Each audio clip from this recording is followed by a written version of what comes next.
মা, কি ব্যাপার? রান্না বান্না কমপ্লিট হলো নাকি?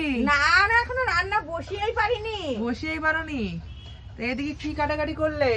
এই দেখ, আজকে তো পিকনিক বাড়িতে। হ্যাঁ, তাহলে কি কি কাটাকাটি করছো?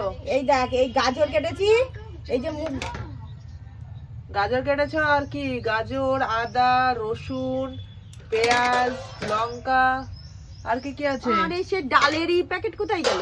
এইটা মুগ ডাল নিয়ে এসছে বাবা। মুগ ডাল? এই মুগ ডাল দিয়ে গাজর দিয়ে করব, মানে ভেজ ডাল করা হবে। আচ্ছা, এদিকে টমেটো চাটনি আর হবে। এদিকে টমেটোর চাটনি, এই দেখ বেগুন ভাজা কেটেছি, আর এই যে গোল গোল মাংসের, করে। হ্যাঁ, আর এই দেখ মাংসের আলু কেটেছি। মাংসটা কোথায়? মাংস ওই তো ব্যাগে আছে, মাংস ব্যাগে। সাবাস। মাংস ব্যাগে রয়েছে। এদিকে চাল। আর এদিকে চাল। বাহ, রান্না বান্না এখন করো স্নান তাড়াতাড়ি। করব, স্নান করে উঠে তারপরে রান্নাটা বসাবো। এখন হচ্ছে কেটে কুটে নিচ্ছ এখন সবকিছু? কেটে গুছিয়ে টুছিয়ে রাখছি, তারপরে আচ্ছা। রান্না করব। ঠিক আছে, আর সেই সাথে তো পাপড় আছে, এই পাপড়টা দেখানো হলো না, পাপড়টা হ্যাঁ। যখন রান্না হয়ে যাবে তখন দেখাবো। ঠিক আছে, করো তাহলে তাড়াতাড়ি। হ্যাঁ।